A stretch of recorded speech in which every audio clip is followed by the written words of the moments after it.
Bienvenue à tous nos auditeurs sur Premier Pas FOH, le podcast qui éclaire la gestion de l'humain dans l'entreprise. Je suis Pascal Lafaille, consultant et formateur en facteurs organisationnels et humains.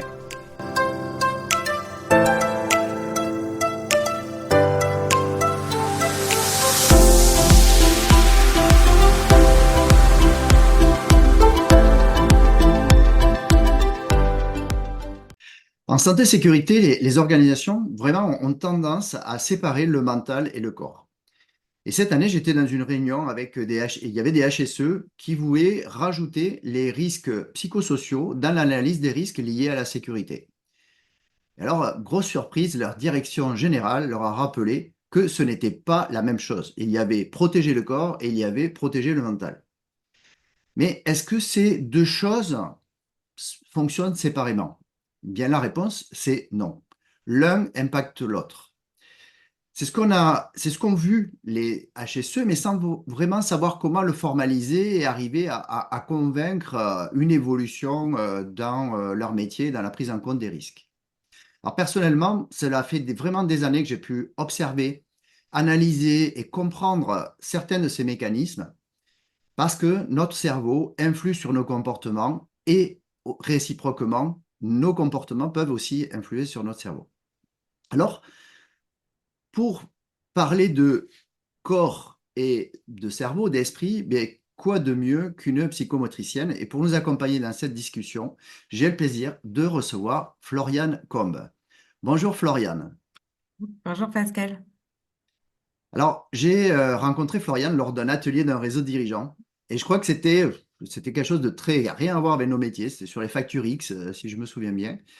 Et quand elle m'a dit qu'elle faisait ce qu'elle faisait et qu'elle intervenait en entreprise, alors là, j'ai dit waouh, super. Parce que les psychométriciens, je connaissais ça, avec les enfants, et tout ça. Mais dans l'entreprise, j'ai dit waouh, là, on a une belle approche qui est vraiment sérieuse sur les sujets. Et, euh, et elle a une approche avec les organisations qui est vraiment extrêmement, pour moi, innovante et peu courante dans ce métier-là. Mais je vais essayer de pas trop en dire et on va voir ça avec Florian. Alors Florian, je te propose d'employer le tutoiement parce que on se connaît bien. Est-ce que ça te convient? C'est très bien. Bon, ça marche. Alors Florian, est-ce que tu peux te présenter cela de la façon dont tu le souhaites? Avec plaisir. Donc, moi, je suis psychomotricienne depuis 6 ans maintenant. Je suis originaire de Toulouse et j'ai fait mes études à Lille. Et ce qui est le cas depuis le début de mes études, c'est que je suis passionnée par mon métier. Ce que je trouve passionnant dans l'approche de la psychomotricité et ce qui fait vraiment sens pour moi, c'est l'approche globale de la personne, c'est-à-dire de considérer le corps, le mental et les émotions comme un fonctionnement global et indissociable, et pas comme des éléments séparés. Et quand on a cette perception globale, on a vraiment des leviers de performance et de bien-être, que ce soit au niveau personnel ou individuel. Et donc, en tant que psychomotricienne, je travaille avec le corps et surtout le corps en relation. Donc, on va se mettre en mouvement, on va observer les sensations, on va apprendre à mieux se connaître pour pouvoir adapter nos actions et nos comportements au contexte et aux situations et donc optimiser nos performances de manière durable et saine pour notre corps d'une manière globale. Hmm. Ok. Et moi, je sais que, puisqu'on a souvent discuté, je sais que tu interviens beaucoup auprès des enfants. C'est un public que tu connais très très bien. Et qu'est-ce qui t'a amené à aller vers l'entreprise? Alors effectivement, j'ai commencé comme beaucoup de psychomotes en tant que salariée et aujourd'hui j'ai toujours un cabinet libéral où je travaille principalement avec des enfants avec autisme. C'est une partie que j'adore dans mon métier. Mais il m'est arrivé une histoire personnelle. Je pense que beaucoup d'entrepreneurs se lancent par des histoires personnelles.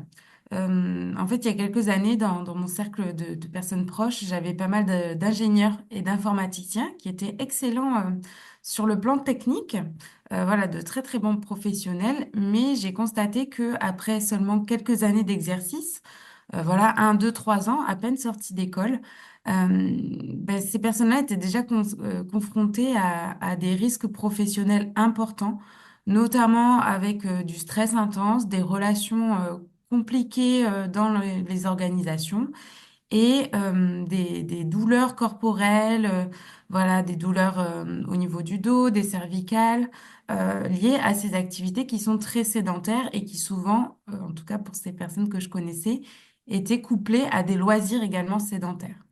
Et donc, c'est là où je me suis dit qu'en tant que psychomotricienne, moi, j'avais appris à observer mon corps et à adapter son utilisation en fonction de comment je me sentais pour le préserver et pour en prendre soin le plus longtemps possible. Et donc, c'est là que je me suis dit que je pouvais accompagner ces ingénieurs, ces informaticiens et globalement tous les salariés d'entreprise à mieux fonctionner avec leur corps et en prendre soin sur le long terme. Ok. Donc maintenant, enfin, une activité entre guillemets indépendante et qui intervient à l'entreprise, mais on va en parler justement un peu de comment la psychomotricité peut apporter à l'entreprise.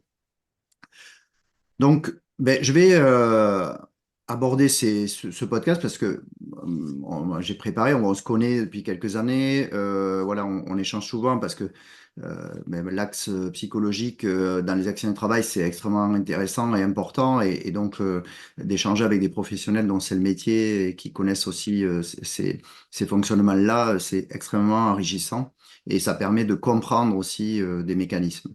Et donc, on va essayer d'aborder ce podcast avec trois axes. Un, ben, un peu le lien esprit, corps-esprit.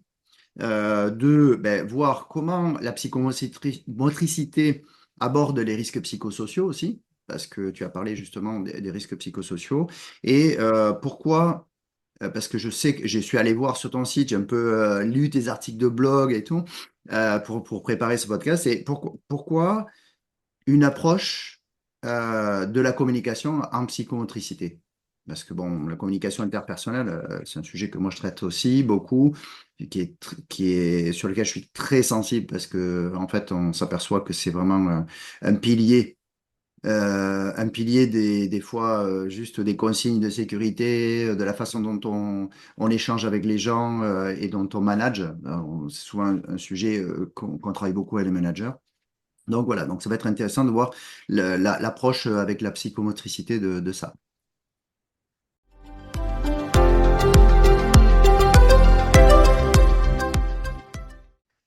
Premièrement, donc, on va essayer de travailler, de voir un peu le lien, quand je disais tout à l'heure en introduction qu'il y avait un lien entre le corps et l'esprit, et l'esprit, l'esprit et le corps. Pour moi, quand je fais des analyses d'accidents et de causes profondes, on voit qu'il y a des fonctionnements à un moment donné qu'on n'explique pas, parce qu'en fait, on se dit, des fois, on a même des situations où tout a été bordé, on a tout préparé, on a donné les très bonnes consignes au départ, et pourtant, eh bien, il y a un accident ou il y a un événement indésirable, entre guillemets, qui arrive et on se l'explique pas parce qu'à un moment donné, on se dit, mais comment on peut faire pour pas que ça arrive? Parce que franchement, on a tout fait. Et c'est vrai, réellement, quand on analyse, tout a été fait je dirais, dans les règles et tout ça. Et on voit bien que quelque part, dans l'esprit de la personne, il y a eu quelque chose qui s'est passé et qui a fait qu'elle a pris une décision, qu'elle a fait un choix, qui l'a mis en danger ou qui l'a mis dans une situation qu'elle avait, ben, qu'elle n'avait pas souhaité, quoi, voilà, au départ. Alors, dans les organisations, que je disais au début, on sépare souvent le lien entre le mental et le physique. Mais donc, d'après toi, est-ce qu'il y a une séparation? Et Alors pour moi, voilà, cette séparation, elle existe, en tout cas, elle est considérée déjà sur le plan historique et puis ensuite d'une manière un peu plus philosophique. Il y a un petit peu deux approches. Soit on considère que on a notre corps et notre cerveau qui fonctionnent de manière dissociée et qu'il y a des relations possibles entre les deux. Ça, c'est l'approche dualiste. Sinon, il y a l'approche moniste qui, moi, me parle plus, qui considère que en fait, les deux ne forment qu'un grand tout qui fonctionne en permanence ensemble. L'exemple que je donne souvent pour expliquer ce lien, c'est que pour faire une action purement motrice, donc par exemple lever son index, Eh bien, en fait, ce n'est pas uniquement le corps qui travaille, puisque pour générer une action motrice, c'est tout un système de réseau de neurones, de muscles, de nerfs et de connexions au niveau du cerveau qui vont se mettre en place. Et donc, au niveau du cerveau, il doit y avoir la représentation du schéma moteur, la planification de ce schéma moteur qui font appel à énormément de compétences en amont. Et s'il n'y a pas tous ces éléments de planification et de représentation du schéma moteur, ben, le geste ne peut pas se produire, sauf s'il est Mm. réflexe, évidemment. Et donc, on voit que ben, ça ne peut pas fonctionner de manière séparée. Si on enlève le cerveau, le corps ne peut plus bouger. Et à l'inverse, on va dire que notre cerveau, notre mental impacte énormément notre corps et nos compétences motrices. Par exemple, dans le cas de pathologies psychiques, comme la dépression, qui est donc une maladie d'origine psychique, qui peut être liée à un traumatisme, à une période de vie difficile, à des déséquilibres hormonaux au niveau du cerveau notamment. Eh ben, on a un vrai impact sur le corps. C'est-à-dire que quand on souffre de dépression, il y a ce qu'on appelle un ralentissement psychomoteur, c'est-à-dire que notre rythme spontané va ralentir, on va avoir plus de mal à mobiliser notre corps. C'est pas tant qu'on a perdu la compétence motrice, c'est que la mise en action est plus difficile. Et donc, c'est pour ça que pour moi, les deux sont vraiment indissociables. Après, il y a quelque chose qui est pas négligeable dans les organisations, c'est que souvent par simplicité et question d'organisation, c'est plus facile de séparer les deux. On va faire des interventions, par exemple, sur la prévention des troubles musculo-squelettiques et des interventions sur la prévention des risques psychosociaux. Comme ça, on coche les deux cases et c'est plus simple et parfois plus clair. Alors que Mm. pourtant, pour moi, et c'est là où je me positionne, c'est que les deux sont vraiment liés. Et donc, pour moi, on ne peut pas parler de troubles musculo-squelettiques sans parler de risques psychosociaux et inversement. Mm. Ok.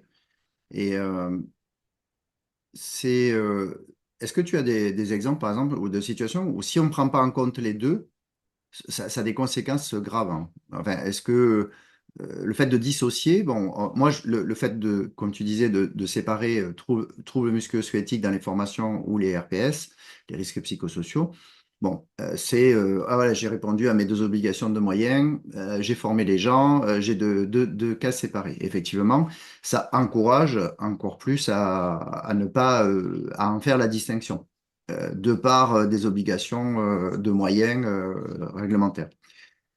Mais est-ce que tu connais ou tu as vu des exemples où, justement, quand on sépare les deux, ou quand on veut nier l'un ou l'autre, ça a des conséquences graves, hein, ou des conséquences, je sais pas, sur la santé ou autre. Oui, tout à fait. Mais c'est vrai que c'est quelque chose qui arrive régulièrement et tu viens très bien de le dire. On sépare les deux parce que ça nous permet de répondre voilà, à nos obligations de moyens en termes de prévention. Et donc, c'est le plus simple de dissocier les deux. Et en soi, ça fait sens sur ce point-là. Mais pour moi, il faut quand même avoir une vision plus globale. On peut agir séparément sur les deux, mais il faut les considérer quand même en prenant en compte ce lien. Mm. Euh, un exemple qui arrive très fréquemment, c'est quand je fais des interventions sur la prévention des troubles musculo-squelettiques. Euh, et par exemple, là récemment, j'intervenais auprès d'aides-soignants, donc qui font beaucoup de manutention, qui ont des ports de charge, voilà, ils portent leurs patients, tout le matériel à côté, les fauteuils, les lits médicalisés, etc. Donc il y a vraiment un gros enjeu de prévention des troubles musculo-squelettiques parce qu'ils sont extrêmement exposés, comme on pourrait avoir dans le secteur du bâtiment ou de l'industrie, par exemple. Euh, donc, on travaille sur apprendre les bonnes postures, savoir comment se placer, à quoi il faut faire attention, etc. Et en fait, souvent, le retour que j'ai, parce que le milieu des aides-soignants, c'est un milieu quand même qui est sous tension, le retour que j'ai souvent, c'est, bah oui, mais en fait, nous, on a des contraintes de rythme qui sont extrêmement soutenues. On doit avoir un patient toutes les Mm. 6 minutes. On est en sous-effectif parce qu'il y a des arrêts maladie ou alors ils peinent à recruter, donc il y a beaucoup de turnover. Et en plus de ça, bah, nous, on est stressés parce que voilà, on sait que les autres patients nous attendent, on doit finir notre tournée, après on doit aller sur un autre service. Et donc, tout ce stress généré par les conditions de travail, qui rentrent dans les facteurs de risque psychosociaux, vient en fait majorer les risques d'exposition et les risques de troubles musculo-squelettiques parce que ils peuvent pas mettre en place toutes les préconisations compte tenu du contexte. Et Mm. donc, on ne peut pas dire uniquement bah, respecter les préconisations pour les TMS sans prendre en compte cette pression temporelle, ce stress intense permanent. Mm. Donc, la question, c'est comment on peut prendre en compte les deux pour trouver un juste équilibre. Et c'est vrai que ça, c'est pas toujours facile. Et souvent, les pistes de solutions, en fait, elles se trouvent au niveau hiérarchique et managérial, à repenser l'organisation du travail pour soulager ces facteurs de risque psychosociaux et permettre une meilleure mise en œuvre des préconisations en matière de prévention des TMS. Alors, c'est génial ce que tu viens de dire parce que c'est pas moi qui t'ai demandé de le dire, mais comme le podcast s'appelle Premier pas FOH, on essaye justement, des fois, on peut dire, mais pourquoi parler psychomotricienne, pourquoi parler de management visuel, de recrutement dans les facteurs organisationnels humains? C'est que l'organisation, l'humain et l'organisation, c'est la même chose. L'humain, l'organisation est composée d'humains et tout ce qui fonctionne, tout ce qui sont des sujets liés à l'humain, touchent l'organisation et vont jouer dessus, quoi. Et donc, si je rebondis sur ce que tu dis, là, tu citais un exemple d'aide-soignant, mais ça veut dire que, quelque part, ça touche tout le monde. C'est-à-dire que si je suis pas bien dans mon corps, je souffre dans mon corps, mon esprit, il est pas top, hein. Je dirais, il va souffrir, il va peut-être pas prendre les bonnes décisions, il va être fatigué. Donc, ça peut toucher autant un dirigeant d'entreprise que des cadres supérieurs, que des managers opérationnels. Voilà. Et inversement, je suis pas bien dans mon esprit, je suis pas bien dans ma tête, entre guillemets, à ce moment-là, et j'ai des soucis, j'ai de la pression, d'une pression qui peut être normale, hein, mais il peut y avoir des pressions aussi qui s'accumulent. On peut avoir des pressions au travail qui sont relativement normales, mais je vais avoir des pressions extérieures à la maison qui vont venir se rajouter, et ça va faire une accumulation. On sait bien comment ça fonctionne dans voilà, les risques psychosociaux. C'est que j'ai pas assez de ressources pour gérer la quantité de stress que j'ai. Et donc, en fait, ça va avoir des répercussions, des tensions dans mon corps. Les kinés en parlent très bien aussi là-dedans. C'est-à-dire qu'en fait, ben, quand il y a des tensions psychologiques, ça va amener des tensions musculaires, ça peut amener des douleurs, ça va amener même des déplacements de muscles, des contractions qui vont amener des nerfs à être douloureux.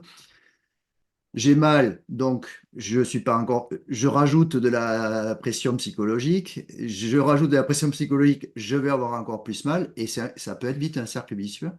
Et en fait, ça peut toucher tout le monde dans l'entreprise. Qu'est-ce que tu Oui, en tout à penses? fait. Et bah, j'ai deux exemples, si tu veux bien que je les partage par rapport à ça. Oui, à Le partir du premier, moment où c'est pas, on reste dans la confidentialité, bien sûr, tout voilà, à bien fait. sûr, c'est pire. Le premier exemple, c'est une secrétaire administrative qui voilà, travaille dans une TPE et qui traversait une période vraiment difficile au niveau personnel, voilà, au niveau familial. Et donc, on pourrait se dire que bah, ce qui rapporte à la famille reste dans la famille et que quand on est au travail, bah, c'est le monde du travail et donc que ces problématiques-là n'impactent pas forcément. Sauf que je pense que personne n'arrive à tout laisser derrière la porte d'entrée de l'entreprise. On peut arriver à mettre certaines choses de côté, mais pas intégralement. Et donc là, c'était très compliqué pour elle au niveau personnel, et donc elle continuait quand même à travailler. Sauf qu'en fait, ben, ses capacités étaient quand même mobilisées en arrière-fond sur ces problématiques-là. Et donc, elle a commencé à se rendre compte qu'elle arrivait moins bien à se concentrer, elle faisait plus d'erreurs. Et effectivement, elle avait plus de tension corporelle, elle commençait à avoir mal au dos. Et finalement, au bout de quelques jours, elle a été arrêtée par son médecin, non pas parce qu'elle était dans un état de mal-être psychique à cause de sa situation familiale, mais parce que du coup, elle avait un lumbago et donc le dos bloqué. Et donc, c'est là où le corps vient vraiment manifester des difficultés qui peuvent se présenter au niveau plutôt psychique. Et une autre situation, c'est un dirigeant, pour le coup, qui, voilà, pareil, dans son cadre personnel, dans ses loisirs, s'était en fait fait mal au genou donc ce qui peut arriver, hein, il n'y a pas de, de souci à ça. Mais c'est vrai que donc il avait continué à travailler, il mettait en place les traitements adaptés.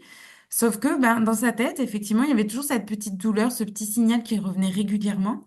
Et au fur et à mesure, ces employés ont commencé à se rendre compte que il devenait un peu plus, voilà, il était un peu plus irrité, ou il était un peu moins compréhensif, ou il donnait des consignes parfois moins claires, ou c'était moins bien organisé. Et donc, au bout d'un moment, ça a commencé à désorganiser totalement l'entreprise, à tel point il y a eu une réunion de gestion de crise pour gérer la situation. Voilà, ce dirigeant était assez ouvert à la réflexion et il a pu comprendre le lien. Mm. Mais c'est parti d'une douleur au genou. Et ça a vraiment désorganisé toute l'entreprise et généré des risques psychosociaux, en fait, auprès de tous les collaborateurs. Oui, oui, mais c'est extrêmement intéressant ces deux exemples parce que souvent on parle de l'opérationnel, on parle des gens qui sont, je dirais, en lien avec la production directe et tout ça, mais ça touche vraiment tout le monde, quoi. Et les impacts, et souvent, alors moi ce que j'ai entendu et lu très souvent, c'est que des fois on a des signaux physiques qui sont des alertes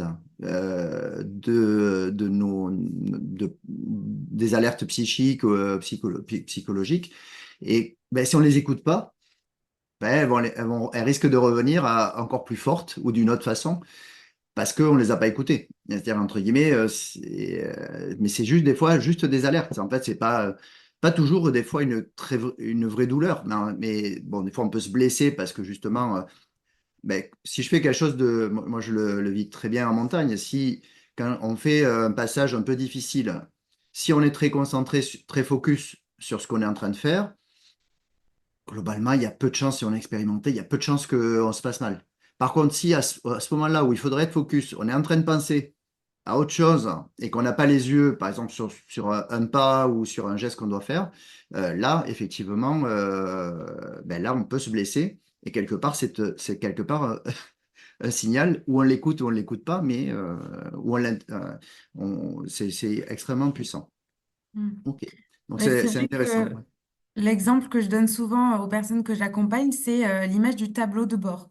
Mm, Pour moi, quand voilà, on se lève le matin, on va démarrer notre journée, je dis souvent qu'on est comme un pilote de ligne qui prend son véhicule et qui va devoir réaliser des missions, donc l'image des trajets, euh, qui seront plus ou moins à risque en fonction des contraintes. Et donc, comme ferait les pilotes d'avion en prenant son poste, bah, il faut faire en fait un check-up de qu'est-ce qui va pas. Et mm, donc, on a sûrement des voyants qui sont verts et puis on a peut-être des voyants qui sont oranges. Et donc, l'idée, c'est pas forcément de passer tous les voyants au vert, mais en tout cas de prendre en considération les voyants oranges pour mm, adapter le trajet et mm, adapter nos missions. Et si pendant trop longtemps ou de manière trop répétée, on met de côté, on ignore les voyants oranges, ben, ce qui risque de se passer, c'est qu'à un moment, ils vont devenir rouges. Et là, on ne pourra plus décoller, on ne pourra plus mm, initier le trajet et faire notre journée. Et mm, donc voilà, c'est vraiment tout un apprentissage de faire ce check-up à la fois sur le plan corporel, sur le plan psychique, sur le plan émotionnel, pour prendre en compte tous ces facteurs et adapter ses tâches, son organisation, sa journée, pour que tout ça se passe au mieux et qu'on puisse en fait préserver notre fonctionnement d'une manière plus durable et plus ouais. efficace. OK. Ouais, c'est très, très intéressant cette analogie au tableau de bord du pilote.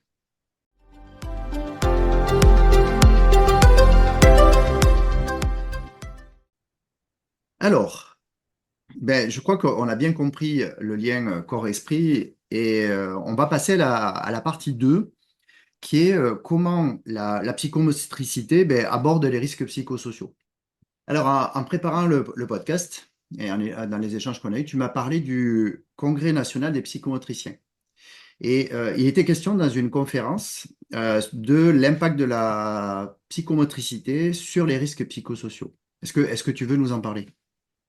Oui, avec plaisir. Donc c'est vrai que le Congrès national des psychomotriciens, c'est un événement annuel qui permet de regrouper tous les psychomotriciens et d'échanger autour de tables rondes, de conférences sur des pratiques innovantes, des nouvelles méthodologies pour faire progresser et avancer la profession. Et donc cette année, on fêtait le 50e anniversaire et la thématique du congrès, c'était les 50 prochaines années de notre profession, donc vraiment avec un focus sur les nouvelles technologies, les pratiques innovantes, comment réinventer notre métier pour s'adapter aux enjeux des prochaines années. Et donc j'ai eu la chance d'être sélectionnée pour présenter une conférence dans le cadre de ce congrès. Et donc, j'ai présenté cette conférence avec Leslie Garnier, qui est aussi psychomotricienne, qui est en fait l'étudiante que j'ai accompagnée pour faire son mémoire de fin d'études, de fin de diplôme d'État. Et donc, on a travaillé ensemble toute l'année dernière sur la création et la mise en place d'un protocole pour réduire les risques psychosociaux et notamment le facteur stress auprès d'une équipe de managers. Et là, c'était dans le secteur de la grande distribution.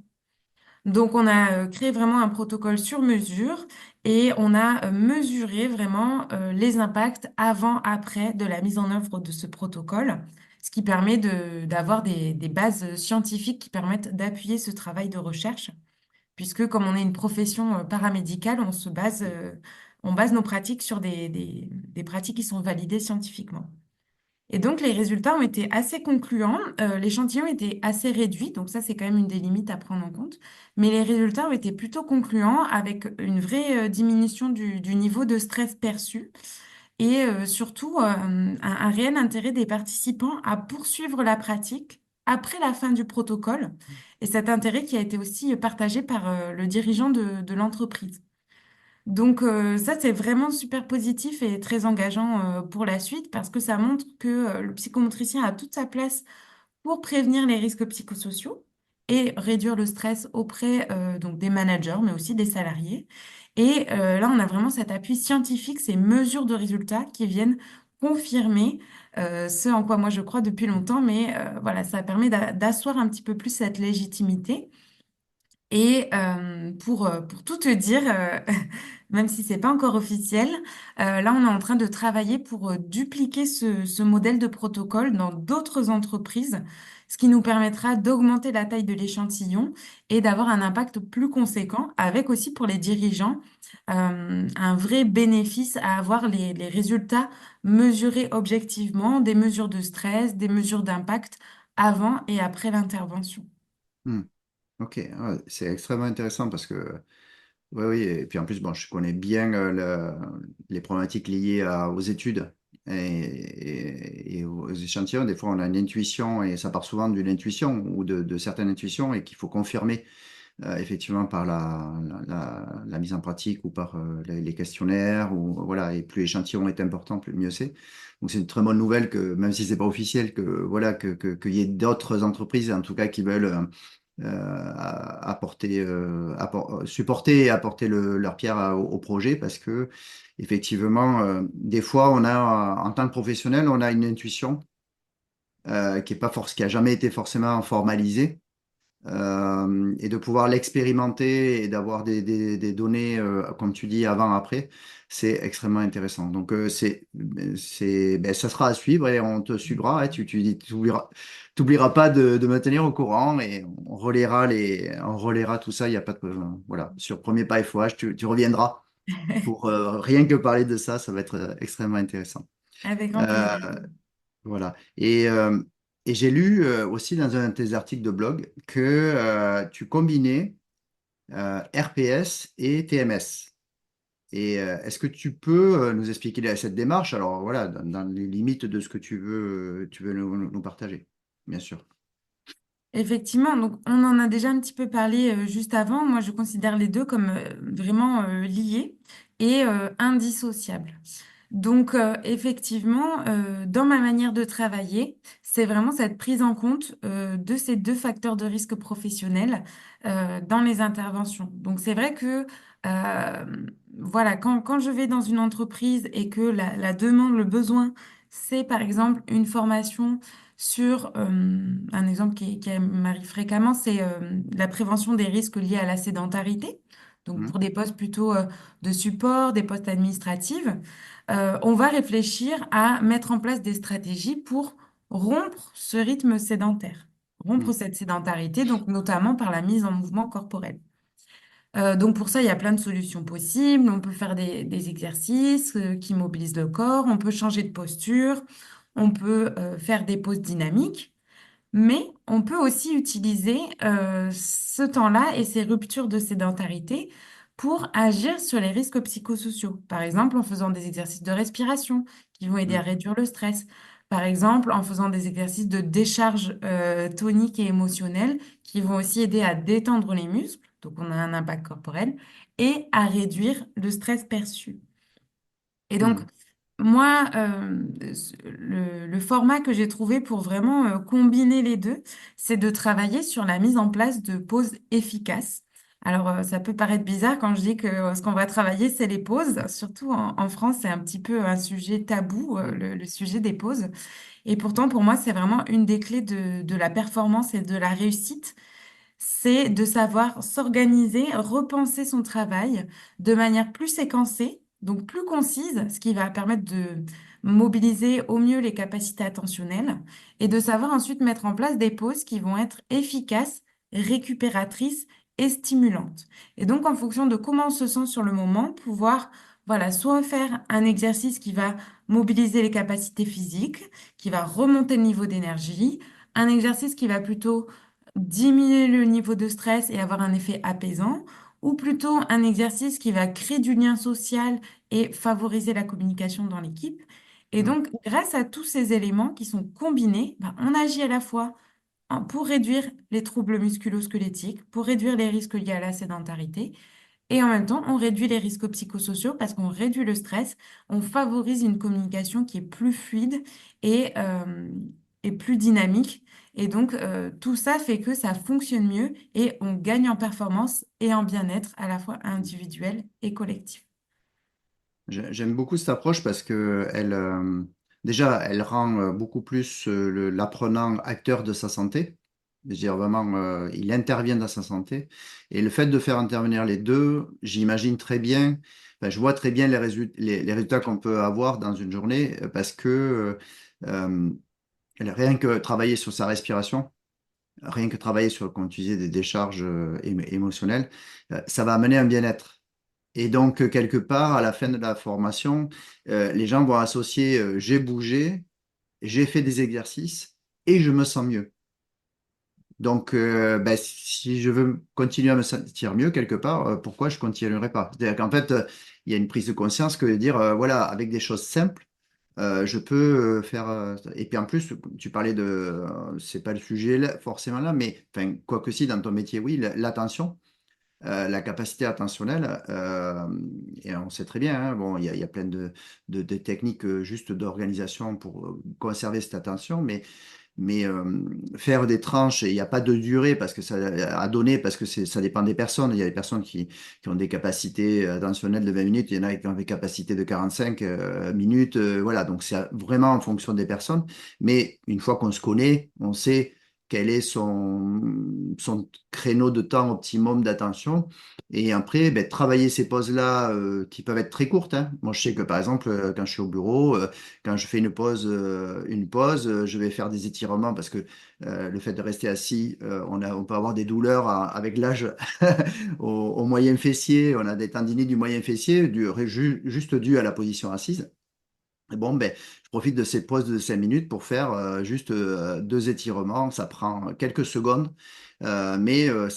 sur la durée, eh bien, en fait, on en voit tous les bénéfices parce qu'il n'y a pas de douleur. On est bien. Le fait en plus, ça, comme tu dis, comme je disais, de devenir acteur, c'est-à-dire qu'on prend soin de soi. C'est un moment pour soi aussi, quelque part. Et puis après, je pense que, est-ce que tu vois, quand dans les formations que tu fais, est-ce qu'il y a une dynamique d'équipe? C'est-à-dire qu'en fait, ok, individuellement, j'apprends à faire des gestes, mais ce qui est encore des fois intéressant, c'est est-ce que dans un service, dans un truc, les gens vont se faire la pause ensemble? Est-ce que tu as déjà vu ça? Hmm. Oui, tout à fait. Je rebondis sur ce que tu disais. Moi, je donne vraiment des outils pour que les personnes soient autonomes dans l'adaptation de leur organisation et de leur travail par rapport à qui ils sont et de quoi ils ont besoin sur le moment. Donc, ça nécessite vraiment de la connaissance de soi et de savoir choisir le type d'outil. Parce que souvent, voilà, quand on parle de respiration, par exemple, on dit forcément ça va détendre. Alors que non, en fait, il y a des techniques de respiration qui permettent de remonter en énergie. Et si c'est de ça dont on a besoin, bah, il suffit juste d'aller piocher Mm, dans les techniques de respiration qui remontent le niveau d'énergie. mm, Et certaines personnes vont être plus ou moins sensibles à différentes méthodes. Donc, il n'y a pas en fait un outil magique qui convient à tout le monde, mais plusieurs outils. Et voilà, moi, je donne souvent l'image d'une boîte à outils dans laquelle chacun va venir piocher en fonction de son besoin. mm, Et donc, effectivement, il y a plusieurs façons de mettre en place ces outils, soit de manière individuelle, où la personne va s'auto-réguler dans la mise en place des outils au fur et à mesure de la journée. Et on peut aussi le combiner, et c'est d'autant plus efficace quand il y a effectivement une dynamique de groupe autour de ces outils-là. Pourquoi? Parce que on a toutes les compétences sociales qui sont mobilisées. Quand on voit quelqu'un d'autre faire quelque chose, en fait, notre cerveau a l'impression que c'est nous qui le faisons. Donc, mm, ça vient vraiment renforcer les comportements. Ça crée aussi de la cohésion. Quand on est tout seul à faire des étirements ou quand on est avec ses collègues ou même avec son directeur et que vraiment toute l'équipe est mobilisée, ça crée pas la même chose. mm, Et après, il y a aussi vraiment des techniques d'animation de ces moments-là pour mobiliser et augmenter la cohésion, favoriser la communication pour que ça circule encore mieux. Donc, mm, par exemple, sur des temps d'étirement, voilà, ou de réveil musculaire, il y a plusieurs formats possibles. Soit chacun le fait de son côté, soit il y a on va dire, un chef de groupe qui propose des mouvements et tout le groupe le refait. mm, Soit chacun peut proposer à son tour un mouvement. Et donc, chacun mm, est engagé pour proposer au groupe. Et donc, mm, là, ça amène un engagement, une implication qui est encore différente. Et après, sinon, le chef de groupe, il peut changer en fonction des jours ou en fonction des semaines. mm, Et là-dessus, on peut aussi avoir ces techniques-là qui peuvent s'appliquer sur des méthodes de travail, comme par exemple des brainstorming, des réunions du matin pour faire le point sur les différents mm, projets. On peut amener du ludique, du lien social et de l'interaction. Moi, je travaille souvent avec les ballons. Voilà, on va par exemple se lancer un ballon pour favoriser l'émergence des idées, la créativité. Et donc, comme on implique toute l'équipe, ça a vraiment un impact collectif mm. et ça permet vraiment de souder les personnes, de créer du lien au-delà du travail, alors que pourtant on est dans une tâche de travail. C'est ça qui est Oui. intéressant pour moi. Oui, et puis la démarche collective, elle est extrêmement importante parce que, tu vois, je travaille avec des acteurs du BTP et il y a des entreprises qui ont essayé de mettre, par exemple, des échauffements du matin en place et tout ça. Donc avec des fois des managers, des chefs de chantier qui sont pas très convaincus eux-mêmes ou qui ont peur un peu du regard des autres et donc ils sont pas très à l'aise avec leur image et donc de faire des mouvements et d'entraîner les autres à faire des mouvements, ben, ils sont pas très à l'aise avec ça. Donc on abandonne vite et dans des groupes comme ça où il y a eu des tentatives de fait et qui ont été abandonnées, bien en fait les gens qui vont eux-mêmes poursuivre ils sont très rares. Vraiment, je peux les compter sur les doigts de la main sur 100 personnes, quoi.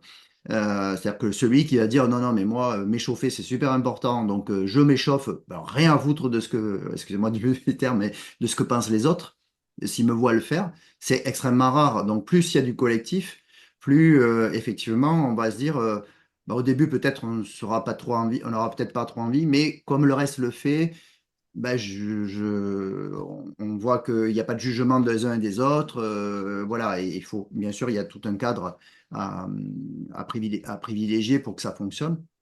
Mais c'est extrêmement intéressant ouais, comme approche. Parce qu'effectivement, les gens qui vont le faire tout seuls, ça va être rare, quoi. Les gens qui vont assumer de le faire, de pas faire comme le groupe, c'est quand même pas un fonctionnement normal. Enfin, psychologiquement, c'est pas ce qui est la norme, quoi. Oui, et il y a une expérience justement qui a été menée en psychologie sociale sur ce sujet. Je retrouverai le nom et on pourra peut-être mettre les informations dans Oui. les détails du podcast. Ils ont mis des personnes dans une salle d'attente et Ok. toutes les 2 minutes, il y a des personnes qui se lèvent et qui se rassoient. Il y Et a un donc, ce bip, qu'on voit, il y a un c'est bip que et les personnes se il y lèvent. a un bip, voilà, c'est ça. Et donc, ce qu'on voit, c'est que au début, bah, les nouvelles personnes qui voient les autres faire ça, ils ont des regards un peu interpellés, ils comprennent pas, ils se disent c'est bizarre. Et puis, ils le font pas, en fait. Au début, ils laissent les Hmm. autres faire. Et puis, au fur et à mesure de ce temps d'exposition au comportement de l'autre, il y a une diffusion. Et donc, progressivement, tout le monde va se lever et se rasseoir quand il y a le signal sonore. À tel point que quand les personnes qui étaient dans le groupe initial s'en vont et que des nouvelles personnes entrent, c'est finalement les personnes du deuxième groupe qui transmettent le comportement aux Hmm. nouvelles personnes. Et Hmm. donc, on voit que bah, par l'implicite, parce qu'ils ne se parlent pas, par l'imitation, il y a vraiment une transmission et qui se fait de manière durable Hmm. puisque ça se transmet de personne en personne. Et pour moi, c'est ça qui peut être intéressant aussi dans une entreprise, c'est de partir d'un groupe initial qui est engagé, motivé sur cette thématique, et par effet de réverbération et imitation, il va y avoir des comportements qui vont se développer chez d'autres personnes, qui vont vouloir s'adapter, rejoindre le mouvement, et petit à petit, ça va pouvoir se diffuser. Cette vidéo, je l'utilise beaucoup dans les formations parce que quand on parle d'effet de groupe, quand on parle d'exemplarité, on peut s'en servir pour plein de sujets parce que rien que l'exemplarité, c'est-à-dire ce que je vais montrer, il y a plus de chances que ça soit reproduit. Et inversement, et en termes de sécurité, par exemple, j'ai un exemple qui me vient en tête de manager qui, pendant 15 ans, a été dans une industrie chimique de haut niveau. Il porte son casque avec sa jugulaire. Jamais posé de questions, ça lui est jamais posé de problème de le faire. Il change de groupe, d'entreprise, il se retrouve dans un secteur où on porte le casque mais pas la jugulaire. Et puis en fait, lors de la formation, il se rend compte, ça fait 6 mois qu'il est dans l'entité, il se rend compte qu'il ne met plus la jugulaire. Mais c'est parce qu'on a fait un exercice à un moment donné et il dit, mais je mets plus la jugulaire. Pendant 15 ans, j'ai mis la jugulaire. Juste parce que les autres ne le font pas, le groupe ne le fait pas, donc, mais c'est totalement inconscient. Et donc, on voit bien qu'il y a un lien entre le mental et le comportement, le physique, ce que je fais, ce que je fais pas, quoi. Et donc, oui, oui, l'effet de groupe, c'est très puissant. Et cette vidéo, elle est géniale. Il y en a d'autres qui sont encore plus anciennes sur ce même effet, dans un ascenseur où on voit des gens Parce que quand on rentre dans un ascenseur, en général, on rentre dans l'ascenseur, on se retourne pour se mettre face à la sortie. Et là, il y a la personne euh, qui fait qui est le sujet d'expert de l'analyse, de l'étude. Et puis, il y a des personnes qui rentrent dans l'ascenseur, mais elles se mettent dos à la porte. Et la personne se sent à un moment donné presque obligée de se retourner comme les deux autres personnes, puisqu'en plus il y a un effet de groupe, de nombre, puisqu'il y en a deux, et lui il est tout seul. Et c'est assez impressionnant, c'est assez marrant à voir. Les gens changent de sens, ils changent de sens, voilà. Donc, non, mais le groupe, ça y fait beaucoup. Et après ce qu'il faut, c'est arriver à l'entretenir dans le temps, Mm. pas le lâcher. Enfin, pas le lâcher, voilà. Et puis, des fois, les managers changent, donc il faut aussi entretenir ça. Et quand ça rentre dans la culture, il faut arriver à ce que ça rentre dans la culture d'entreprise, quoi. OK. Donc, très, très intéressant. Puis, on a parlé un tout petit peu d'attention, de concentration au travail. C'est des sujets alors qu'on a en commun, mais pas pour les mêmes raisons, parce que moi, je travaille sur les erreurs involontaires humaines, donc sur tout ce qui pourrait, dans une tâche ou dans des tâches, entre guillemets, amener des erreurs critiques. Donc, pas que sur la sécurité, mais aussi sur la partie qualité, satisfaction client ou autre. Et toi, tu travailles d'une autre façon, mais et sur d'autres aspects. Euh, Est-ce que la perte d'attention ou la focalisation sur un sujet bien précis, est-ce que ça peut avoir changer des comportements et peut-être amener genre, je vais être très extrême quand je dis ça, mais peut-être des addictions dans le travail. Est-ce que le fait de pas avoir assez justement, un stress trop important et tout ça va nous amener à aller vers l'addiction d'une façon ou d'une autre, oui, et une addiction ou une autre. Ben, effectivement, la question de l'attention, de la concentration, c'est des vraies problématiques en entreprise. Il faut savoir qu'aujourd'hui, globalement, hein, les capacités attentionnelles de la population ont diminué. Il y a plusieurs raisons à ça. Il y a déjà notre mode de vie où tout va beaucoup plus vite. On change beaucoup aussi. On passe d'une chose à l'autre. Et donc, notre cerveau arrive moins à rester concentré longtemps sur la même chose. Il s'ennuie plus vite. Il a besoin, voilà, qu'il y ait beaucoup de mouvements, de va-et-vient. Et donc, voilà, on a aussi le mode de travail en multitâche, hein, où on va être à la fois sur l'ordinateur en train de taper un texte, regarder un texto sur le côté. Peut-être qu'on a notre collègue qui nous parle en même temps derrière. Et on doit gérer en permanence ces différentes tâches. Et donc, pour le cerveau, c'est vraiment des nouveaux circuits de neurones qui se mettent en place.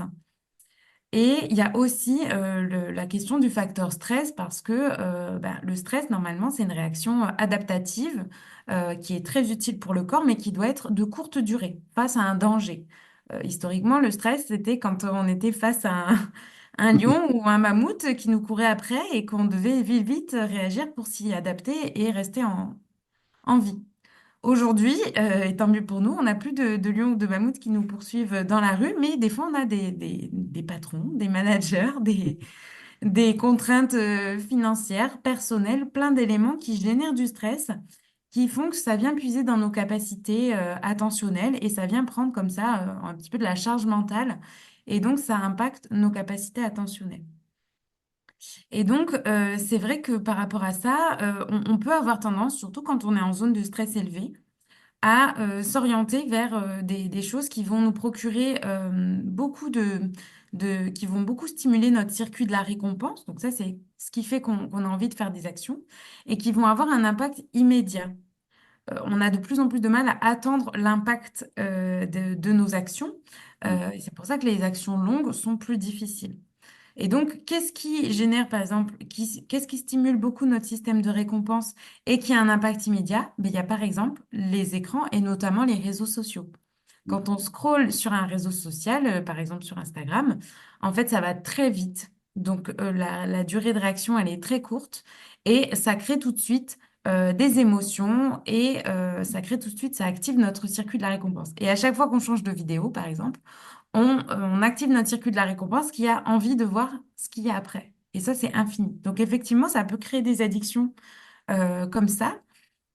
Et après, on peut aussi avoir des comportements qui se mettent en place, par exemple pour pallier aux difficultés de concentration, pour réduire la fatigue, parce que peut-être on se couche tard, on dort pas bien, parce qu'il y a plein de facteurs qui sont mis en jeu. Par exemple, l'addiction au café, elle est très présente en entreprise, ou Mm. à la cigarette. On va chercher quelque chose qui va venir nous donner un petit coup de boost, nous aider à mieux nous concentrer sur une période courte et répondre à notre circuit de récompense. Et Mm. donc, on a effectivement des comportements comme ça qui peuvent être liés à des addictions, que ce soit au niveau personnel ou au niveau professionnel en entreprise. Et voilà, et c'est pas toujours évident de faire avec ces addictions. On en a tous, hein, mais à différents Mm. niveaux. Et à nouveau, moi, ce que je prêche, c'est vraiment la prise de conscience et la connaissance de soi. C'est-à-dire que en soi, euh, beaucoup boire de café, c'est pas forcément très grave. Ce qu'il faut, c'est en avoir conscience et avoir conscience des différents impacts que ça peut avoir. Mm. Et quand on a cette vision globale, on peut ensuite choisir de bouger les curseurs par rapport à ce qui est important pour moi, comment je fonctionne, mes objectifs, etc. Est-ce que c'est adapté ou pas? Si c'est Mm. adapté, bon, peut-être on peut continuer. Par contre, si on sent qu'à des moments c'est inadapté, parce que peut-être le café c'est quand même excitant, donc ça génère des palpitations, ça augmente le niveau de stress, là peut-être on va vouloir réduire le niveau de café. Mm. Un exemple parmi d'autres, mais en permanence, c'est cette idée de faire voilà, son petit check-up et de prendre cette vision globale pour voir comment je me sens avec tout ça et est-ce que c'est vraiment ajusté à la situation, à ce que je dois faire et à mes objectifs. Et Mm. s'il y a c'est pas aligné, là, il faut peut-être modifier des choses pour remettre tout ça en ordre. D'accord. Et là, tu parlais plutôt de comportements plutôt qui s'approchent de l'addiction, mais dans le cadre, on va dire, du temps de travail. Mais est-ce que, je pensais par exemple, tu vois, au développement des after-work. Les after-work, c'est pas pendant le travail, d'accord, mais quelque part, c'est oublier, se détendre, hein, faire redescendre, entre guillemets, cette charge mentale peut-être, par, en général, quand même de la consommation d'alcool. Euh, j'ai rien contre les after-work, mais si tu fais des after-work très réguliers pour éliminer justement cette charge mentale, est-ce que ça ne peut pas devenir quelque part addictif et être une sorte, pas de récompense, mais si, enfin, en tout cas, ou de substitut en tout cas à une situation qui est plus trop supportable dans le cadre du travail. Comment tu perçois ça? Alors moi, c'est une analyse que je fais totalement, voilà, de extérieur, mais est-ce que toi, tu fais un peu cette analyse-là aussi? Bah, ce que tu mets en évidence là, pour moi, c'est toute la différence entre la prévention et le traitement, entre le curatif et le préventif. C'est-à-dire que en France, hein, globalement, on n'a pas trop la culture de la prévention. Ils Mm, sont bien en avance, par exemple, aux États-Unis là-dessus. C'est-à-dire que quand on a un problème, une situation qui est voilà, source de stress, inconfortable, inadaptée, qui nous fatigue, on va avoir tendance à vouloir rajouter quelque chose pour résoudre le problème. Donc, par exemple, on peut aller boire un coup avec de l'alcool pour réduire la pression. Il y en a qui vont faire, par exemple, beaucoup de sport. mm, Ça peut être des compléments alimentaires parce que je suis fatiguée et que je veux gagner en énergie. Il y a plein de solutions possibles, de choses qu'on va rajouter. Et on va essayer avec cette action qu'on rajoute, de supprimer le problème initial.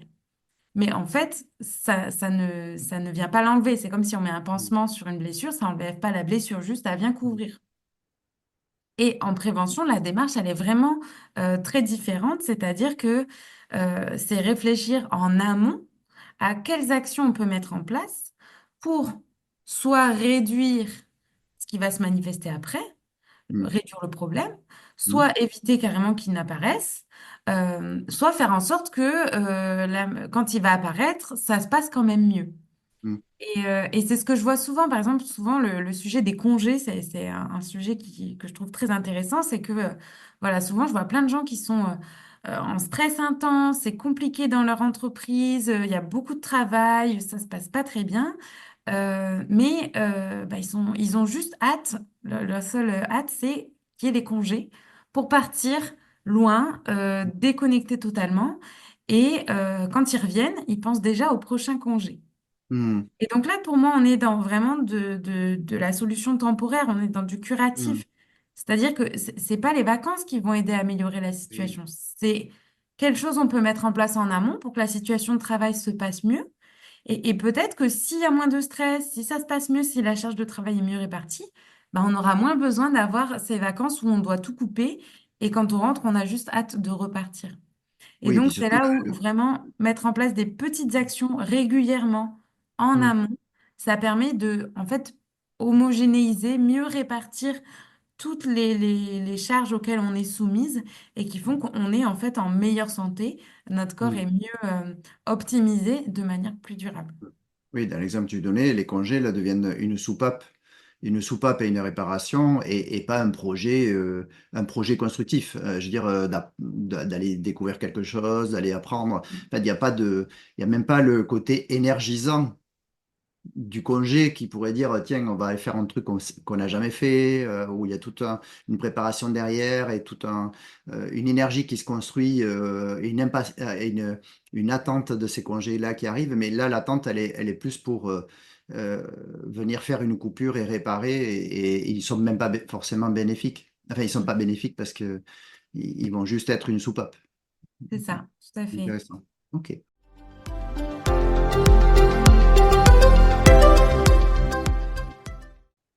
Allez, on va aborder la troisième partie. euh, c'est la communication et la psychomotricité. Quel peut être le lien entre les deux? Alors, Florian, tu accompagnes des managers sur des sujets voilà, vraiment liés à la communication. J'ai vu ça là dans tes formations. Et quels sont les signaux, je dirais, qui devraient alerter une entreprise sur la prise en compte de ces sujets. C'est-à-dire qu'en fait, qu'est-ce qu'elle devrait identifier pour se dire, tiens, il faut que je fasse, faut que me pose des questions sur la communication. Et l'idée, c'est aussi de voir comment la psychomotricité, ben, elle peut apporter des améliorations sur ce sujet-là. Alors, effectivement, il y a plusieurs signaux, il y a plusieurs indicateurs qui peuvent montrer des difficultés au niveau de la communication dans une entreprise. Le premier, c'est souvent celui auquel on pense facilement, c'est le fait qu'il y ait des conflits de manière répétée entre les équipes, entre les collaborateurs. Alors souvent, j'ai l'exemple des équipes, entre les équipes techniques et commerciales, souvent c'est un Mm, petit peu compliqué. mm, Voilà, quand il y a des tensions, des malentendus, que les informations ne passent pas bien, ça c'est souvent le premier indicateur. Ça peut aussi générer des difficultés à collaborer, soit entre les différents salariés, soit entre les différents services. Donc, ça a un impact, les projets qui vont moins vite, qui avancent moins bien, il peut y avoir des erreurs dans les projets, des délais qui sont difficiles à respecter, la satisfaction client qui est un petit peu moins bonne. mm, Ça amène déjà des éléments de compréhension et qui peuvent questionner des difficultés de communication. Ensuite, il peut y avoir le fait qu'on constate dans ces équipes une baisse de la motivation ou un sentiment d'insatisfaction. Voilà, des personnes qui peuvent se sentir isolées, qui manquent de reconnaissance. Alors ça arrive très souvent, le manque de reconnaissance, que ça soit, souvent on pense au salaire, mais la mm, reconnaissance, elle ne passe pas que par le salaire, elle passe aussi par la valorisation en interne, le fait de reconnaître la qualité du travail des autres, de pouvoir le verbaliser, de pouvoir solliciter, demander de l'aide. Et ça, c'est pas toujours évident dans les entreprises. mm, Il peut y avoir aussi des difficultés pour les personnes à gérer le stress lié à la charge de travail, par exemple, ou aux imprévus, à gérer les émotions. Alors, en entreprise, c'est un sujet qui est un petit peu tabou, hein, il faut pas trop avoir d'émotions. Et donc, souvent, ce qui se passe, c'est que c'est un peu un fonctionnement en tout ou rien, c'est-à-dire qu'on va rien montrer et d'un coup, ça va exploser, on ne comprend pas pourquoi. Et donc, ça peut être un petit peu des facteurs d'alerte. Ce qu'on peut voir aussi, c'est un turnover qui va être élevé. Ça, dans les secteurs en tension, c'est très fréquent. Et des difficultés à fidéliser ses talents, à fidéliser ses salariés. Ça rejoint le turnover. Ça montre que eh ben, souvent, c'est un défaut de cohésion ou voilà, les personnes qui se sentent pas bien dans l'entreprise. Et enfin, le dernier indicateur, alors là, il faut avoir peut-être une vision un peu plus pointue, mais on apprend à le faire, c'est d'observer les comportements et les postures corporelles, parce que dans notre communication, notre corps parle à notre place, et donc ça donne beaucoup d'éléments. Donc, par exemple, quand on remarque dans une équipe qu'il y a beaucoup de postures tendues, de postures fermées, donc voilà, par exemple, les bras croisés, des postures figées, ou des signes de tension nerveuse, d'agitation. Ça peut aussi révéler en fait des tensions sous-jacentes dans la communication sur lesquelles on peut travailler. mm, mm. Oui, Et c'est donc, intéressant parce qu'en fait, non, non, mais c'est intéressant ce que tu dis parce que on le voit, nous, par exemple, dans les rituels de quart d'heure sécurité. C'est un rituel de groupe. Et le manager, ou même les briefings du matin, par exemple, un briefing sur un chantier, si il y a sa façon dont il va communiquer, mais dans la communication, il y a aussi le retour de ce qu'on peut observer chez l'autre. Ça peut envoyer des signaux extrêmement intéressants parce qu'on peut voir qu'un collaborateur, aujourd'hui, il n'est pas dans son état normal. C'est pas forcément dû au travail, mais il y a quelque chose qui est peut-être en train de se passer et qui va faire qu'aujourd'hui, ces tâches qu'il va faire, et c'est pas forcément que sur un chantier, hein, ça peut être dans des bureaux, en tertiaire, les tâches qu'il va faire aujourd'hui, elles vont peut-être être impactées par aujourd'hui l'état dans lequel il est et qu'on va avoir décelé par la communication non verbale ou verbale qu'on va avoir, quoi. Hmm. Ok, très intéressant. ouais, ce qu'il faut savoir, c'est que quand on communique, il y a 80% du message qu'on transmet qui se fait de manière non verbale. Donc finalement, les mots qu'on utilise, c'est uniquement 20% du message transmis et de ce Hmm. qui est retenu. Et donc, ces 80%-là de la communication non verbale, ça se traduit par plein de choses.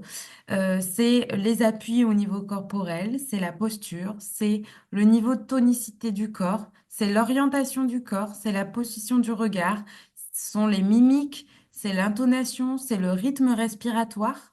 Et donc tous ces éléments, en fait, on peut vraiment apprendre à les observer d'abord chez soi pour savoir quel message on transmet et on peut ensuite ajuster et Mm. ensuite apprendre à les repérer chez l'autre. Et donc, voilà, dans les accompagnements que je propose, il y a vraiment ce travail de la communication non verbale pour apprendre à mieux décoder ces signaux et à favoriser la communication, ou en tout cas, être sûr que le message qu'on transmet, il est vraiment en adéquation avec notre intention et de repérer aussi les signaux d'alerte, chez les personnes avec qui on interagit. Voilà, si on Mm. transmet un message et qu'en face, on voit que des postures de fermeture, bah, peut-être que là, il y a quelque chose à creuser. Ça va pas Mm. être dit, pas Mm. forcément verbalisé, mais on pourra s'appuyer là-dessus pour susciter la communication, l'échange et essayer de désamorcer peut-être quelque chose Mm. qui est sous-jacent. Oui, c'est intéressant parce que c'est extrêmement concret, c'est extrêmement pratique ce que tu décris. Et effectivement, souvent, on voit des personnes qui savent pas communiquer tout simplement parce qu'elles savent pas, entre guillemets, écouter de façon large. Quand on parle d'écoute active, c'est pas juste j'écoute les mots, j'écoute aussi ce qui se passe. Et un manager qui va dire quelque chose à quelqu'un et qui n'aura pas vu un doute, quelque chose qui... Il y a la posture, mais il y a aussi des fois des expressions. Alors après, plus, il faut pratiquer un peu plus, il faut pratiquer et aiguiser un peu ces sens-là pour qu'on puisse les déceler plus rapidement et de façon plus fine. Mais c'est très pratico-pratique. C'est-à-dire quelqu'un à qui on a dit quelque chose et on voit que il y a quelque chose, on perçoit qu'en face, il y a peut-être une fermeture ou il y a quelque chose qui arrive, ben, c'est pas un problème. En soi, c'est pas un problème. Le problème serait de l'ignorer. Mais le problème, si on arrive à le capter, effectivement, on va pouvoir aller l'interroger, lui dire, je sens qu'il y a peut-être quelque chose dans ce que j'ai dit qui est pas clair ou peut-être j'ai pas été assez clair. Et en fait, on va pouvoir, tu parlais tout à l'heure, tu as employé le mot de malentendu. C'est quand même souvent, il y a des conflits qui arrivent juste par un malentendu. En fait, il y a une personne qui a dit quelque chose, l'autre, elle n'a pas compris, ou même dans son vocabulaire, un mot chez quelqu'un peut avoir une autre définition chez l'autre. Et en fait, il y a une incompréhension, mais si elle n'est pas levée, cette incompréhension, on peut générer un conflit qui part de juste une question de plus qui aurait pu être posée. Mm. Et je trouve que ton approche, elle est vraiment très concrète, quoi, très pratico-pratique. Elle donne des clés. C'est pas, j'ai rien contre les approches entre guillemets psychologiques de couleurs, de ci, de là. Je ne citerai pas d'exemple, mais tout le monde comprendra. Mais parce que là, on est vraiment dans la communication interpersonnelle. On peut avoir tous des façons de communiquer différentes, on a des personnalités différentes, mais la communication interpersonnelle est relativement universelle. Bon, il y a des signaux qui sont universels. Et on ne rentre même pas dans de la PNL ou des choses comme ça, enfin, ou des éléments qui datent un peu et qui des fois sont un peu faussés, un peu faussés. Mais des fois, effectivement, il y a quand même des choses assez un peu universelles. Et surtout, moi, c'est un peu la même chose qu'on utilise en premier secours quand on parle justement je vais y arriver, des malaises. C'est c'est quoi l'état normal de la personne, du collaborateur normal, et en fait, qu'est-ce qui a changé? S'il y a quelque chose qui a changé, c'est un signal dans le bon côté, mauvais côté, parce que quelqu'un qui peut avoir changé, parce qu'elle est en énergie, elle est super enthousiaste de ce qu'on lui est en train de lui proposer, ça va se voir. Quelqu'un qui va se renfermer alors qu'elle est normalement plutôt ouverte et tout, ça va se voir. C'est à un moment donné, je connais la personne, je connais son état normal, et c'est quoi qui a changé? Voilà. Et donc ça, c'est déjà en prendre conscience et l'apprendre, c'est déjà extrêmement important parce que ça ouvre un champ d'écoute qui est complètement différent. Et effectivement, plus on est dans le stress, ben, moins on écoute. Et donc c'est vraiment cette approche-là de la communication, elle me semble extrêmement intéressante. Et Et donc, tu as beaucoup cité d'enjeux ou d'indicateurs et tout ça, et au travers de tes indicateurs, il y a des enjeux derrière qui étaient. Et donc, je voulais te poser une question sur est-ce que c'est un sujet que les entreprises devraient regarder? Je pense que la réponse, elle est relativement évidente, vu, vu tous les indicateurs que tu nous as cités. Oui, pour moi, la communication interpersonnelle, c'est vraiment un élément clé et central de la performance d'une entreprise. Hmm, Moi, je suis convaincue que les compétences techniques, ça peut s'apprendre très facilement. On envoie quelqu'un en formation et hop, il n'avait pas les compétences, il revient, il a les compétences. Ça, c'est assez simple. hmm, Par contre, en termes de communication interpersonnelle, c'est tout ce qu'on va mettre aussi dans le fameux soft skills. Alors, j'aime pas trop utiliser des mots anglais, mais c'est ces compétences-là plus douces qui sont un peu plus difficiles à appréhender parce qu'on peut pas juste les apprendre comme ça de manière hmm. théorique et aller 2 jours en formation et dire, ah, ça y est, maintenant, Et j'ai communiquer. acquis tel soft skill. Qu'est-ce qu'on met derrière ce terme? Il y a toutes les compétences d'empathie, d'observation, d'adaptation, de coopération, d'entraide. Euh, et donc tout ça, on voit que c'est quand même plus difficile à appréhender. Et pour moi, c'est vraiment ces facteurs-là qui sont clés dans la réussite d'une entreprise. Hmm, Et donc, en travaillant sur ces facteurs-là, sur la communication interpersonnelle, en fait, on vient remettre l'humain, et là, ça va te parler, on remet l'humain au centre de l'entreprise et on vient fluidifier, en fait, les interactions, les échanges, ce hmm, qui permet de faire mieux avancer l'entreprise.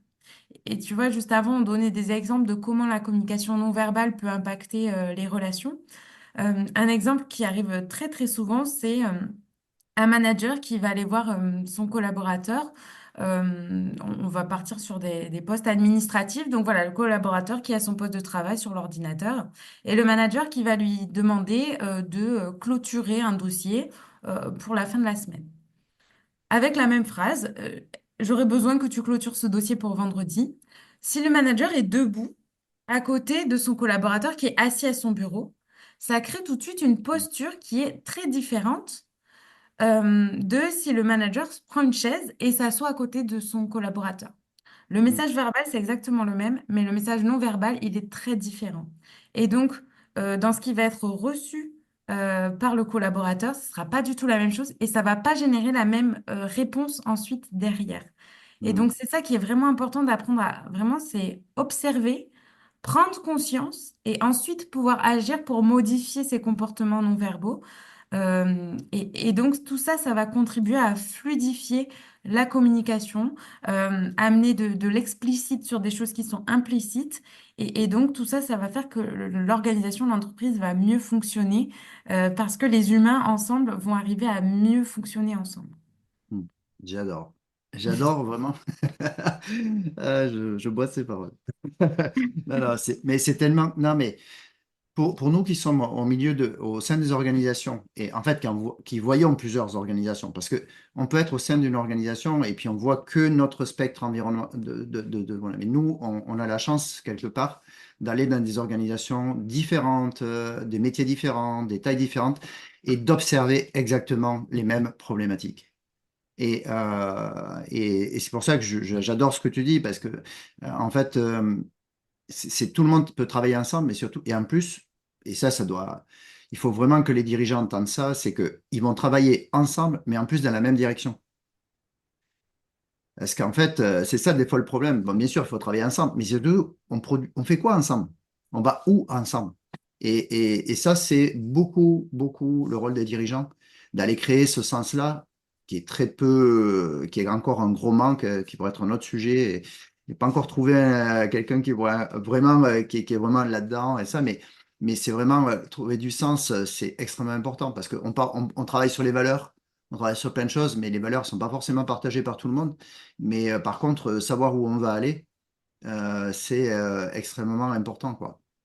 Et la communication interpersonnelle, et en plus telle que tu l'as décrit et l'approche que tu travailles avec les entreprises et les équipes, ben, ça leur permet, une, d'arriver à mieux travailler ensemble, deux, de travailler ensemble pour aller dans une direction commune.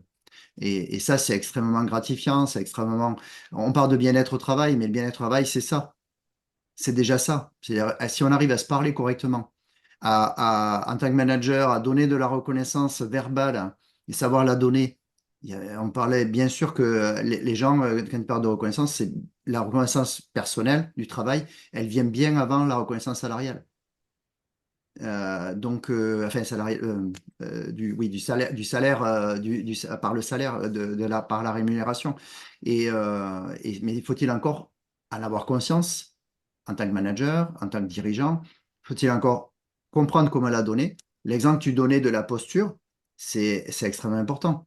C'est comme quand on parle à un enfant. Si je parle à un enfant en tant qu'autorité, ben, je vais rester debout. Si je parle à un enfant pour le rassurer, si je reste debout, c'est pas la même posture. Si je me baisse pas à sa hauteur, la communication est différente, en tout cas. Je peux dire exactement les mêmes mots, Mhm. mais la communication va être différente. Donc, j'adore. Alors, pour finir cette dernière partie, déjà très très riche, comment est-ce qu'une entreprise, elle devrait s'y prendre pour mettre en place un projet, une démarche avec un professionnel paramédical, mais un professionnel de la santé comme toi? Alors, il y a deux manières de faire.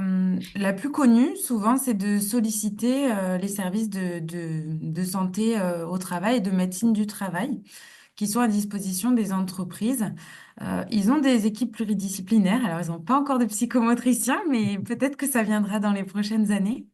Et ils proposent des plans d'accompagnement qui sont dédiés aux grandes problématiques que rencontrent les entreprises. L'avantage, c'est que souvent, il y a un financement possible de ces interventions, mais l'inconvénient, c'est que comme ils sont assez sollicités, il y a des délais qui sont très, très longs et donc parfois, c'est difficile à mettre en œuvre. Euh, la deuxième solution, et qui pour moi est la plus simple, je pense, c'est de contacter directement un professionnel de santé par rapport à la problématique qui est repérée dans l'entreprise et de discuter avec lui des besoins, de ce qui a été observé et de co-construire en fait un plan d'intervention sur mesure. Dans tous les cas, moi, ce en quoi je crois, c'est vraiment cette co-construction et l'engagement de l'entreprise. C'est-à-dire que si la demande, elle vient que du dirigeant, pour moi, ça ne sert à rien, c'est pas efficace parce on va ensuite intervenir auprès des collaborateurs, des salariés. Et donc, si il n'y a pas quelque part un besoin qui est identifié chez eux de travailler cette problématique, ben, ils ne seront pas engagés. Hmm. Nous tous, hein, si on fait quelque chose et on ne voit pas l'intérêt, ben, on ne sera pas engagé. Alors que si on y a réfléchi en amont, et c'est vraiment ce qui est prôné de plus en plus hein, dans les recommandations en matière de prévention notamment, c'est d'impliquer les équipes, les collaborateurs, de faire remonter les problématiques concrètes qui correspondent à leurs vrais besoins et de réfléchir ensemble à des pistes de solutions. Donc Hmm. moi, je travaille que quand il y a un engagement de toutes les parties, que Hmm. ce soit les dirigeants, les managers et les collaborateurs. Et ensuite, on co-construit ensemble un plan d'intervention qui est vraiment adapté aux besoins. Hmm. Et donc ensuite, bah, il faut juste me contacter. Donc voilà, soit par LinkedIn, téléphone, mail ou site internet. Et on réfléchit ensemble à l'intervention qui sera la plus adaptée aux besoins. Et voilà, moi, j'ai vraiment à cœur de ne pas avoir de format euh, clé en main parce que pour moi, c'est que du sur-mesure. En fait, c'est les entreprises, même s'il y a des points communs, elles sont toujours différentes, des secteurs d'activité différents, des tailles différentes Hmm. et surtout des humains différents à l'intérieur. Et donc, on ne peut pas travailler de la même manière. Bien sûr, il y aura des choses similaires, mais ça demande une vraie adaptation pour avoir des résultats vraiment ajustés aux problématiques spécifiques de l'entreprise. Et dans ce que tu dis, c'est extrêmement intéressant parce que euh, il y a deux approches. Il y a l'approche de l'entreprise qui veut cocher une case. Alors, je remets pas du tout en cause le professionnalisme des professionnels liés à la médecine du travail. Euh, et j'espère que les psychomotriciens seront aussi demain reconnus comme étant des acteurs importants de la santé. Mais c'est surtout que souvent, les professionnels qui interviennent dans le cadre de la médecine du travail avec financement doivent cocher aussi, eux aussi, un cadre. Et tu parlais de souvent, on est sur des formations qu'on appelle souvent des formations sur étagère, c'est-à-dire des formations standardisées et qui ne sont et qui vont pas forcément répondre à la problématique de l'entreprise, vont pas s'adapter. Euh, et c'est très bien pour cocher une case. C'est très bien pour dire j'ai fait ma formation de ci, j'ai fait ma formation de ça. Est-ce que il faut attendre un résultat et un changement dans l'entreprise? Pas forcément. Et en tout cas, c'est ce qu'on observe souvent dans nos formations sur n'importe quel sujet.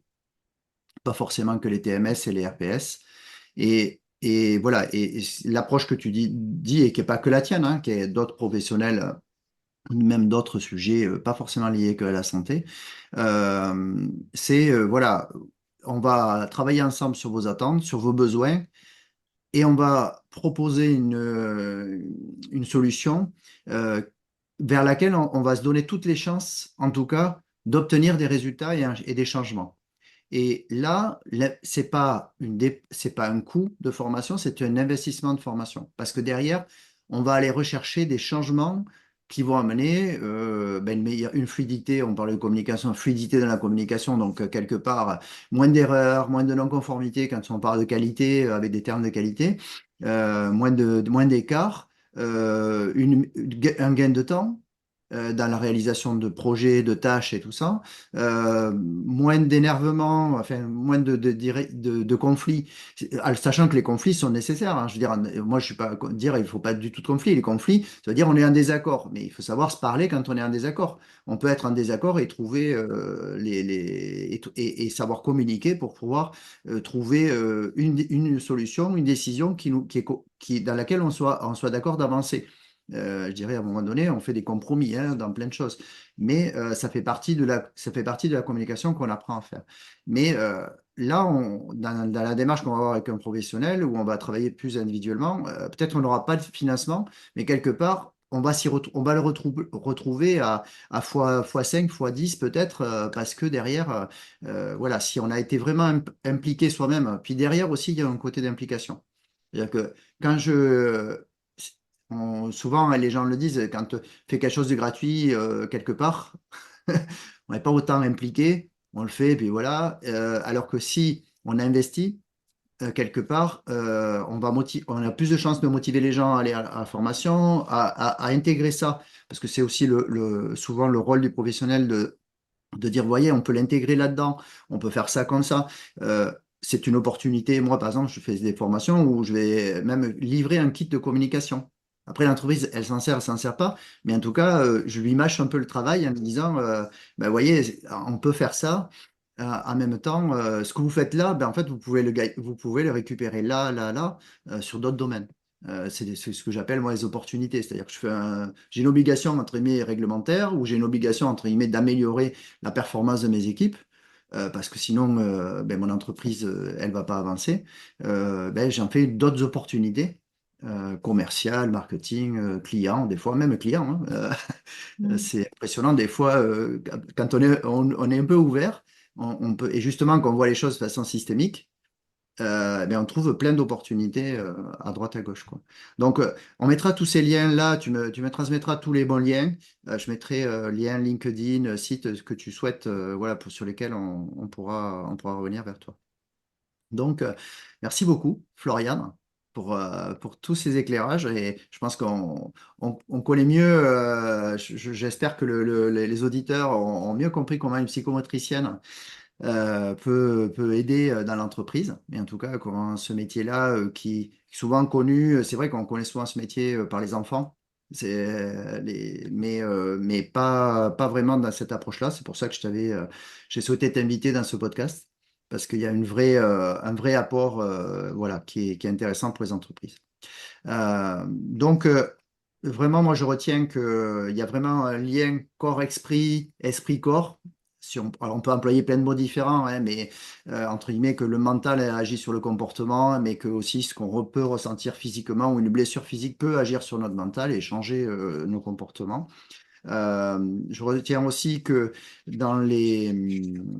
que la psychomotricité, c'est pas que, je sais pas, ou lié au physique ou que lié au mental, et qu'on peut marier et très intelligemment les TMS et les RPS, les troubles musculo-squelettiques et les risques psychosociaux. Donc, et que en traitant ça comme un tout, on apporte une vraie compétence aux gens de se prendre en charge et de prendre leur santé en charge. J'ai bien entendu le mot sédentarité, lutte contre la sédentarité tout à l'heure, qui est vraiment, c'est vrai que ça m'était pas, j'avais pas ça forcément comme référence, mais effectivement, c'est peut-être effectivement la lutte contre la sédentarité, l'injonction des deux. TMS et RPS, voilà, c'est vraiment intéressant comme aussi à avoir ça en tête.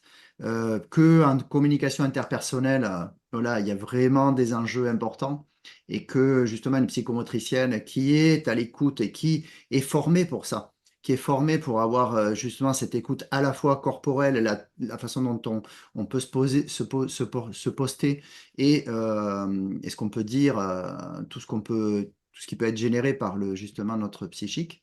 Mais voilà, ça va apporter une compétence totalement différente aux collaborateurs. Donc, c'est dommage, j'ai pas de collaborateurs encore, mais j'aurais fait la formation, c'est sûr. Mais non, non, mais c'est extrêmement intéressant comme approche. Alors, Floriane, pour terminer, je vais te poser la question fondamentale de ce podcast. Cela signifie quoi pour toi conjuguer organisation et humain? Alors pour moi, c'est vraiment Déjà, la première chose, c'est de remettre l'humain au centre de l'entreprise, au centre des stratégies et de s'appuyer vraiment sur tous les talents d'abord individuels et que l'entreprise puisse s'organiser autour de ces talents et adapter à chaque personne au sein de l'entreprise pour potentialiser les talents, les compétences, les fonctionnements et donc atteindre une performance collective dans laquelle chacun se sente bien, puisse prendre soin de sa santé physique et mentale, de rester dans un état voilà, de bien-être au travail, en se sentant à sa place, valorisé, soutenu par les différentes personnes de l'équipe. Et tout ça de manière durable et engagée. Et pour moi, les deux sont vraiment indissociables. Quand on travaille avec de l'humain, il faut vraiment arriver à s'organiser autour de l'humain et pas mettre l'humain qui s'adapte au moule préétabli qui est figé. C'est Hmm, vraiment voilà, replacer l'humain au centre. hmm. Et à part que quelqu'un me donne un exemple, je ne connais pas une entreprise où il n'y a pas un humain, où il y a zéro humain. Il faudrait Donc, chercher. vraiment, merci pour cet échange, et j'espère que ça apporte un éclairage à nos auditeurs et une autre ouverture justement sur comment on peut justement faire évoluer peut-être la communication, lutter contre la sédentarité avec les métiers de psychomotricité, donc des psychomotriciens. Tu nous as dit là comment on te rejoint. Je mettrai les liens dans la description en dessous. Donc, vraiment, merci Florian. Merci à toi, Pascal. C'était vraiment un plaisir. Merci à nos auditeurs de nous avoir rejoints aujourd'hui. N'hésitez pas à partager ce podcast si vous l'avez trouvé utile, et à nous suivre pour plus de contenu sur la gestion de l'humain dans l'entreprise. À bientôt pour un nouvel épisode sur Premier Pas FOH.